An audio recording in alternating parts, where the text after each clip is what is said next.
It's actually happening. The UFC has made a big announcement about the White House card, and one fighter has thrown his name into the ring. Let's talk all about it. Good morning, good afternoon, good evening, and good night. This is MMA 365, the greatest UFC news YouTube channel. Be sure to subscribe, especially because 90% of you about are not subscribed. I would appreciate that. But more importantly, Chris Barnett is holding the blue raspberry sour straws. I'm trying to get them from him, but he's taken them from me, and he's taken all of them. Every single blue raspberry sour straw that I own is in Chris Barnett's hands.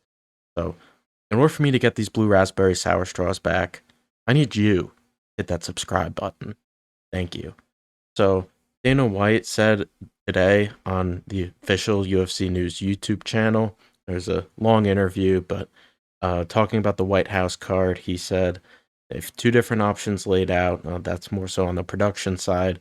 The matchmaking process has already started, and allegedly they got the White House card completely done last week in terms of matchmaking and who will be on that card. And then talking about the production and the event itself, he said they have a bunch of options, but it's going to be unique, special, and expensive. So it's happening. I don't exactly know how to feel about it. If recent court statements are an indication, then Dana White played absolutely no role in the matchmaking process. So that we should be they. But more importantly, if you're anything like me, you're waiting for that other shoe to drop. You have a lot of cards coming up within the next few months that we haven't had any major announcements yet. There are still 0 championship fights scheduled, although the rumors are starting to appear about who could be fighting in the near future. So it's looking like we're gonna get a big announcement about the White House card very soon. I'm hoping for that. And as for who could be on the White House card, Nate Diaz spoke up earlier today saying he wants to get back into the action. He wants to fight somebody. And he specifically called out Conor McGregor, Dustin Poirier, and Mike Perry. And Dustin Poirier is officially retired, so I wouldn't be counting on that. But as for Conor McGregor, I mean, I know that I give a lot of people hate for being washed, but I don't mind this. I really don't. If Conor McGregor and Nate Diaz do end up fighting each other, all that I ask is that it's on a loaded card.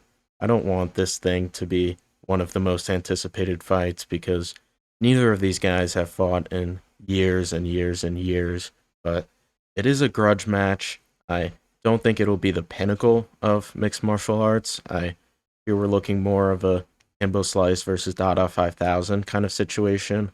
But as far as all the hype it would bring into the event, and maybe either of these guys does actually have something left in the tank, as unlikely as it may seem, then you know what?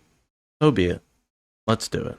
I personally would be very surprised if the card actually does take place on the White House lawn, and I wouldn't exactly like it either because I want fans to have the opportunity to watch a fight in person, whereas literally being on the White House lawn, inside of the gates, I'd imagine there's an extremely intense security clearing process, and that goes not just for fighters, but coaches, production staff. As far as I know, this is like a completely unprecedented in terms of security, of having this many people inside the White House at one time, or at least on the property. So I'm unsure about that component of things, but I really do want the fans to be able to watch it. And then there is the very basic fact that what if it rains? And also, you're in Washington, D.C. in June. It's hot, it's muggy. How are you going to control the fighting environment? I really don't know what the UFC's plan is for that. I mean, I am sure that they're working it out behind the scenes, but I just don't think it's a good use of time and resources. I really do hope that if this card does happen, it will be held at Capital One Center where the Wizards play.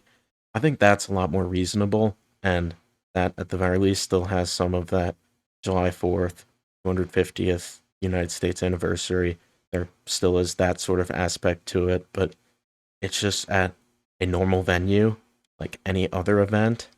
I really think that would be fine, but this is what the UFC wants. This is what they are trying to get. I am still very skeptical about all of the logistics involved, but I hope we can get some banger fights announced soon. That'll conclude this video for now, and be sure to subscribe so that I can get my blue raspberry sour straws back from Chris Huggy Bear Barnett. Thank you for watching.